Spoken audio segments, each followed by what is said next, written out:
Hi everyone, जय श्री कृष्ण। आप सब कैसे हो? आशा करती हूँ आप सब अच्छे होंगे। कनक कुंज बिहारी चैनल पे आप सबको मैं स्वागत जनाती हूँ। आज आप सबके सामने मैं एकादशी के बारे में जानकारी देने आई हूँ, जो पितृ पक्ष में कृष्णा एकादशी मनाया जाता है, उसको इंदिरा एकादशी कहते हैं। तो इंदिरा एकादशी कब शुरू हो रहा है, कब ख़त्म हो रहा है, कब पारण करना है, तो ये सब जानकारी देने आई हूँ।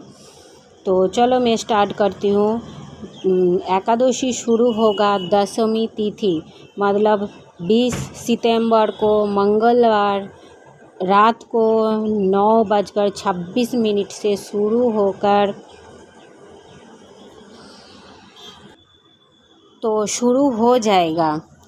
उसके बाद 21 सितंबर बुधवार रात 11:34 तक रहेगा एकादशी तिथि। तो आपको एकादशी तिथि कब पारण करना है? एकादशी तिथि पारण करना है 21 सितंबर बुधवार को एकादशी मनाना है। तो पारण कब करना है? तो पारण करना है 22 सितंबर को सुबह में 6:10 से लेके 9:30 तक के अंदर आपको पारण कर लेना चाहिए। तो आप सब जानते हो दशमी तिथि से ही शुरू हो जाते हैं एकादशी की पालन शुरू हो जाते हैं। तो उस दिन जब एकादशी शुरू हो जाते हैं, दशमी तिथि के दिन जब एकादशी शुरू हो जाते हैं, तब मसूर की दाल, चावल, प्याज, लहसुन ये सब कुछ नहीं खाने का, ब्रह्मचारी का पालन करने का है।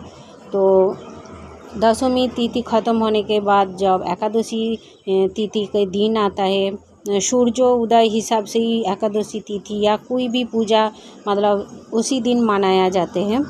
तो 21 सितंबर को जो बुधवार एकादशी मनाना जाएगा, तो सबसे पहले सुबह में आप जल्दी जागिए, स्नान आदि का जो सुबह का काम होता है वो सब कुछ ख़त्म करके आप पूजा घर में आ जाइए, पूजा कीजिए और संकल्प लीजिए। और संकल्प आप जैसे लेते हो वैसे भी ले सकते हो, नहीं तो क्योंकि पितृ पक्ष चल रहा है, एकादशी का जो पूर्ण फल आप पितरों को अर्पण करना चाहते हो, तो वो भी संकल्प लीजिए, जो मैं एकादशी पारण कर रही हूँ, जो मेरा पूर्ण फल मैं पितरों को देना चाहती हूँ, ऐसा बोल के आप संकल्प लीजिए। उस दिन एकादशी का नारायण जी के ही होता है, तो नारायण जी का पूजा कीजिए, तुलसी पूजन कीजिए। उसके बाद सूर्य देव को पानी चढ़ाइए, क्योंकि ये तो हर रोज़ करना ही पड़ता है, नहीं तो कुछ भी हर दिन का भी पूजा हो या कुछ भी महत्वपूर्ण ही पूजा हो क्यों ना, ये सब तो करना ही पड़ता है। पंचो देवता की पूजा भी करना ही चाहिए हर रोज़।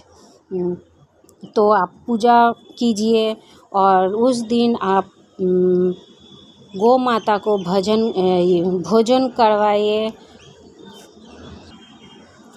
और उस दिन आपके दरवाजे पे कोई भिखारी या कोई आ जाते हैं, तो उस दिन आप किसी को खाली हाथ नहीं भेजना है, कुछ ना कुछ अर्पण करना ही चाहिए।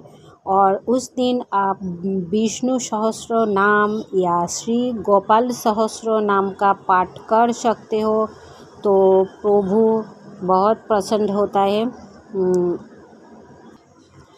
और एकादशी का जो व्रतों कथा होता है, तो वो भी पढ़ने का, पूजा आरती करने का, तो नारायण जी के नाम पे करने का, ये सब अर्पण भी करने का। और मेरा ये वीडियो अच्छा लगे तो प्लीज़ लाइक शेयर सब्सक्राइब करना। तो चलो बाय, अभी रखती हूँ। जय श्री कृष्णा।